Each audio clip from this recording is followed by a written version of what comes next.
এই হচ্ছে খালকোটে কুমির আনা হচ্ছে। এই এক ডালার এই খালটি একদম মরে গিয়েছিল, মরা নদী হয়েছিল। এই খালটি খনন করা হয়েছে। বাহ, খুব সুন্দর। কতদিন হলো দেখি, ওনার কাছ থেকে জেনে নিই এই খালটি কতদিন হলো কাটায়। সালাম আলাইকুম আঙ্কেল, এই খাল কেটে কতদিন হলো? হ্যাঁ হ্যাঁ। ও আচ্ছা, কতদিন আগে তাও শেষ হয়েছে কাজ? ভেকো দিয়ে কাটছে না? খুব সুন্দর হয়েছে। হ্যাঁ, বাহ, এই বিলের মুখ থেকে। তার মানে বিলে খুব সুন্দরভাবে এখন পানি চলে যাবে। এই খাল তো আগে প্রচুর ভরা থাকতো পানিতে, আমরা এক সময় দেখছি। এই যে নৌকা চলাচল করে, কি নৌকা যায় না? না, এই দিক দিয়েই।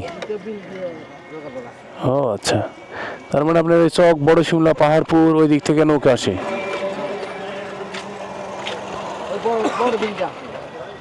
বুঝতে পারছি। এখনকার দিদি করছে তো, এখন বন্ধ হয়ে গেছে করা। ও, এটা একদম ওখানে ওই যে কলেজের ওখানে চলে গেছে না? সামনে আগে একটা সুইট গেট আছে বাদে। হ্যাঁ,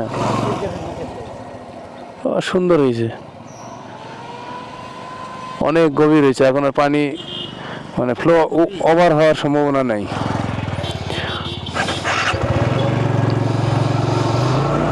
ভবানীগঞ্জের মরা খালটি একদম সবার আগে বাংলাদেশ এসেই সবার আগে কাজটি করে একদম খালটি একদম জীবিত করে দিয়েছে। এই এলাকার মানুষের জন্য এটি খুবই ভালো। আসলে দরকার ছিল এরকম কাজ। আমরা তো চাই কাজ হোক, দেশটা এগিয়ে যাক, কিন্তু চোর চোর চোর চোর বটপড়ে দেশটা শেষ করে দেয়। ওই চোরদেরকে না ধরে যেভাবে আপনারা পেদানি দেন একটা সাইকেল চুরি করলে, ঠিক সেইভাবে একটু যদি সবাই জনগণ মিলে ওই সব নেতা নামের চোরদের যদি একটু পেদানি দিতেন, তাহলে মনে হয় কি তাহলে আর কখনো দুর্নীতি চুরি আর হতো না এই দেশে। ব্যাপক ছোঁয়া লেগেছে বাগমারায়, ব্যাপক ছোঁয়া লেগেছে উন্নয়নের। আগের সরকারের কিনা জানি না এই কাজগুলো বাস্তবায়িত হচ্ছে বা নতুন করে হচ্ছে। এখানে হয়েছে জামাতের একজন এমপি, ওই যে শাহবাগীকে যারা ক্ষমতার চেয়ারে বসিয়েছে, ওই দলের আর কি, ওই দলের একজন এমপি হয়েছে এখানে। ওই ওনার আমলেই দেখছি এদের খাল খনন হয়েছে, সাথে এই রাস্তাটাও এক্সটেনশন করা হয়েছে। এক্সটেনশন মানে বর্ধিত করা হয়েছে। এই দেখুন, অনেক বর্ধিত হয়েছে। এই বর্ধিত, কিন্তু দেখছি অনেক জায়গায় পাথরগুলো সম্ভবত বাতাসে উঠে গেছে। সব দোষ বাতাসের।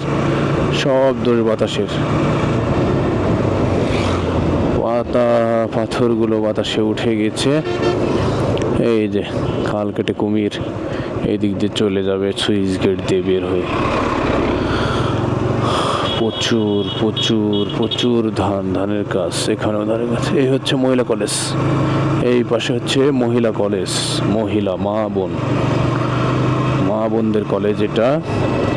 ওহো, আবার কেউ আবার মা বোন বললে তো আবার যারা হচ্ছে মাইন্ড করে কি বলবো তাহলে, মা বউদের কলেজ, মা বউ বোনদের কলেজ। হ্যাঁ, তিনটাই, মা বউ বোন না, আরও আছে ভাগ্নিদের কলেজ, মা বউ বোন ভাগ্নিদের কলেজ। আচ্ছা, এরপরে আমার আর জানা নেই যে কার কলেজ এটি। আচ্ছা, তেল কোথায় বিক্রি হচ্ছে এখন দেখবো, তেল কোথায় বিক্রি হচ্ছে। আসসালামু আলাইকুম ভাই, তেল নাই খালি মোবাইল আছে আপনার কাছে? খালি তেল নাই খালি মোবাইল আছে আপনার কাছে? গুড।